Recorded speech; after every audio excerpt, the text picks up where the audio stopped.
20 আগষ্টৰ ৰাতিপুৱাৰ কেইটামান গুৰুত্বপূৰ্ণ খবৰ আপোনালোকলৈ লৈ আহিছোঁ। আপোনালোকে ভিডিঅ'টো শেষৰলৈকে চাব বুলি আশা কৰিলেও শেষত আপোনালোকৰ মন্তব্য কমেণ্টৰ জৰিয়তে জনাবলৈ নাপাহৰিব। আমি যদি চাওঁ তেনেহ'লে কৰ্মচাৰীসকলৰ বাবে আছে বহুকেইটা ভাল খবৰ।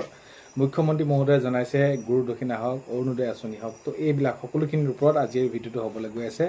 তো আপোনালোকে মন্তব্য জনাব আৰু এইখিনিতে সদায় কোৱাৰ দৰে চেনেলটোলৈ আপোনালোক যিসকল নতুনকৈ আহিছে চেনেলটো ছাবস্ক্ৰাইব কৰাৰ লগতে কাষতে থকা বেল আইকনটো প্ৰেছ কৰি অল কৰি থ'ব, যাতে নতুন এটা ভিডিঅ' দিয়াৰ লগে লগে আপোনালোকে আগতীয়াকৈ চাবলৈ পায়।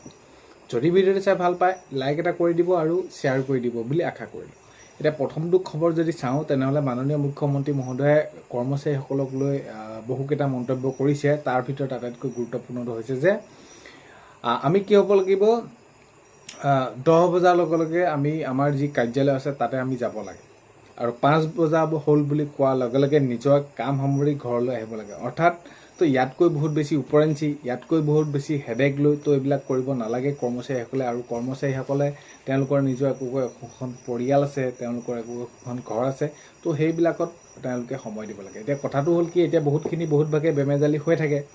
কৰ্মচাৰীসকল কোনোবা 12টাত আহে, কোনোবা 1টাত আহে, এনেকুৱা ধৰণৰ খবৰবিলাকতো আমাৰ মাজলৈ বহুত বেছি আহিয়ে থাকে। তো মুখ্যমন্ত্ৰী মহোদয়ে এইটো কৈছে যে নিজৰ নিৰ্দিষ্ট কামক লৈ 10টা বজাত আহক অফিচলৈ আৰু 5টা বজাত ছুটি হৈ গুচি যাওক। তো তেওঁ মন্তব্য কৰিছে। আৰু এইটো নহয় যে 5টা বজাত গুচি গ'ল যে নিজৰ কামখিনি সেইখিনি তাতে সামৰি থৈ যাব, আকৌ অহা কাইলৈ কৰিম, এনেকুৱা ধৰণৰ নহয়। যিবিলাক কাম থাকে সেইখিনি সকলোখিনি সামৰি তো সেই দিনটোত 5টা বজালৈ ঘৰলৈ যাওক। তো নিজৰ কামখিনি নিয়াৰিকৈ কৰক আৰু যি আপোনালোকক এইখিনি সুবিধা, অৰ্থাৎ আপোনালোকে ঘৰৰ বাবে সেইখিনি সময় দিব লাগিব, সকলোখিনি আমি কৰিবলৈ চেষ্টা কৰিম, এইদৰে মন্তব্য কৰা দেখা গৈছে মুখ্যমন্ত্ৰী মহোদয়। নেক্সট খবৰ যদি চাওঁ, কামৰূপ মহানগৰ জিলা আয়ুক্তৰ সংযুক্ত কাৰ্যালয় ভৱন উদ্বোধন কৰে মাননীয় মুখ্যমন্ত্ৰী মহোদয়। আৰু মাননীয় মুখ্যমন্ত্ৰী মহোদয়ে এইটো কথা কৈছে যে আগতে কেনেকুৱা ধৰণৰ এটা পৰিস্থিতি আছিল, কেনেকুৱা কাৰ্যালয় আছিল, ভৱনটি কেনেকুৱা, তো এতিয়া এইটো কেনেকুৱা ধৰণৰ হৈছে, আটক ধুনীয়াকৈ সজাই পৰাই ৰখা হৈছে, কামবিলাক কৰা হৈছে। আৰু আগন্তুক সময়তো আমি বিভিন্ন দিশত আমি সকলোখিনি কাম নিয়াৰিকৈ কৰিবলৈ চেষ্টা কৰিম। আৰু আমি যি ৰাইজক কি কৰিছিলোঁ, প্ৰতিশ্ৰুতি দিছিলোঁ, সেই প্ৰতিশ্ৰুতি অনুসৰি আমি সকলোবিলাক কাম পূৰ কৰিবলৈ চেষ্টা কৰিম, তেওঁ এইখিনি মন্তব্য কৰা দেখা গৈছে।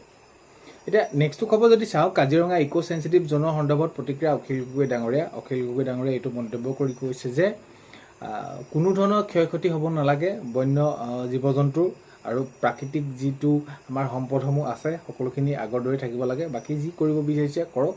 তো এইদৰে মন্তব্য কৰা দেখা হৈ গ'ল। কাৰণ কেলৈ এতিয়া এই বিষয়টোৰ ওপৰত কেনেকুৱা ধৰণৰ এটা পৰিস্থিতি হৈ গৈছে আপোনালোকে নিশ্চয় এইখিনি দেখিছে, আৰু ইয়াক লৈ এইখিনি অখিল গগৈ ডাঙৰীয়াই মন্তব্য কৰা দেখা গৈছে। মুঠৰ ওপৰত প্ৰকৃতিৰ বস্তু কোনো এটা হানি হ'ব নালাগে, এইদৰে মন্তব্য কৰা দেখা গৈছে।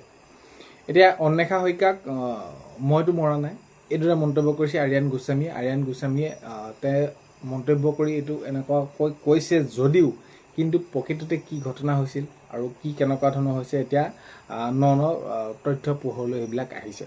আৰু এতিয়া মুখ্যমন্ত্ৰী মহোদয়ে এইটো জনাইছে যে ড্ৰাগছক লৈ আমি কঠোৰ পদক্ষেপ ল'ব লাগিব। আৰু এতিয়া ড্ৰাগছে কি কৰিছে, নতুন যুৱচামক সকলোখিনি শেষ কৰি পেলাইছে, একেবাৰে শেষ কৰি পেলাইছে। আৰু এই ক্ষেত্ৰত আমি কি কৰিব লাগিব, আমি ষ্টেপ ল'বই লাগিব, আৰু এই ক্ষেত্ৰত প্ৰশাসন কঠোৰ হ'ব, আৰু এইখিনি ক্ষেত্ৰত এতিয়া হৈয়ে আছে, এইদৰে মন্তব্য কৰা দেখা গৈছে। আৰু এতিয়া আগন্তুক সময়ত গম পোৱা যাব কেনেকুৱা ধৰণৰ পদক্ষেপ কিদৰে গ্ৰহণ কৰে। নৱম শ্ৰেণীৰ পৰাই এতিয়া এই বিষয়টো ড্ৰাগছৰ সৈতে আসক্ত আছিল বুলি জ্যেষ্ঠ ককায়েকে মন্তব্য কৰিছে, কপত স্বীকাৰোক্তি। তো আচলতে প্ৰকৃততে কি ক'ব এতিয়া, কোনোবাই আমি যদি চাওঁ এতিয়া কথাবিলাক এনেকুৱা ধৰণৰ হৈছে, মাক দেউতাক দোষী হৈ পৰিছে, ঘৰখনৰ লোকসকল দোষী হৈ পৰিছে, পৰিয়ালসকল। এতিয়া কোনো মাক দেউতাকে নিজৰ সন্তান বেয়া দিশলৈ যোৱাটো নিবিচাৰে, ভাল পথলৈ যোৱাটোৱেই সেইখিনি তেওঁলোকে বিচাৰে, ভালটোৱে শিকায়।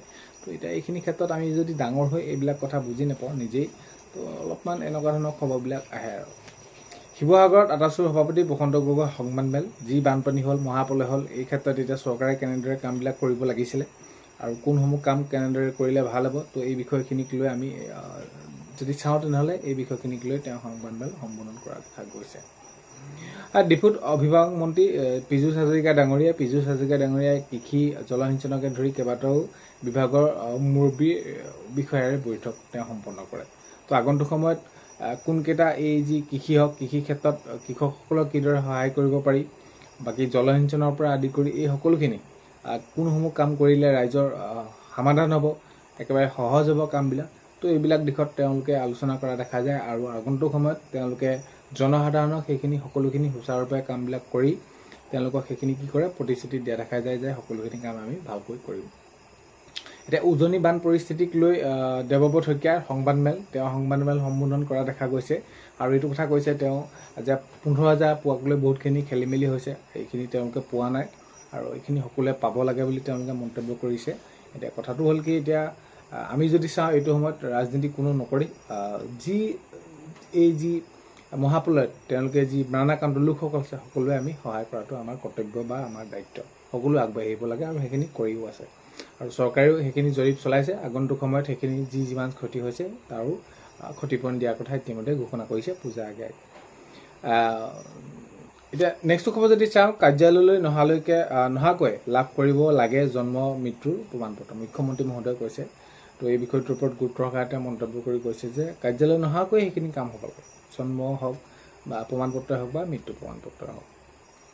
এতিয়াও যদি আপোনালোকে চৰকাৰী গেছৰ বা আপোনালোকে গেছ আছে KYC কৰি লোৱা নাই তেনেহ'লে অতি সোনকালে আপোনালোকে কৰি লওক, আপোনালোকৰ বাবে বহুত বেছি এইটো সুবিধা আছে। তো অতি সোনকালে কৰি নল'লে আপোনালোকে বিভিন্ন দিশত গেছৰ যি সা সুবিধাসমূহ আছে তাত আপোনালোকে অসুবিধাৰ সন্মুখীন হ'ব লগা হ'ব পাৰে। অতি সোনকালে KYC কৰি ল'ব। এতিয়া গুৰু দক্ষিণা খবৰ, গুৰু দক্ষিণা অতি সোনকালে দিয়া হ'ব বুলি শিক্ষামন্ত্ৰী ডাঙৰীয়াই মন্তব্য কৰিছে। যি আবেদন কৰিলে সেই ওপৰত ভিত্তি কৰি সকলোখিনি চালি জাৰি চোৱা হ'ব আৰু এতিয়া অতি সোনকালে গুৰু দক্ষিণা দিয়া হ'ব বুলি তেওঁ মন্তব্য কৰিছে।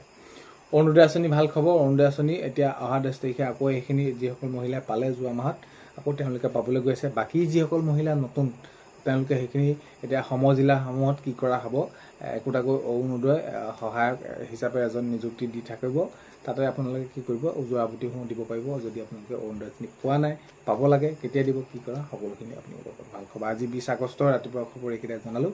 ভিডিঅ'টো শেষলৈকে চোৱাৰ বাবে ধন্যবাদ। আজিলৈ অন্য এটা ভিডিঅ'টো লগ পোৱাৰ আশাৰে বাই।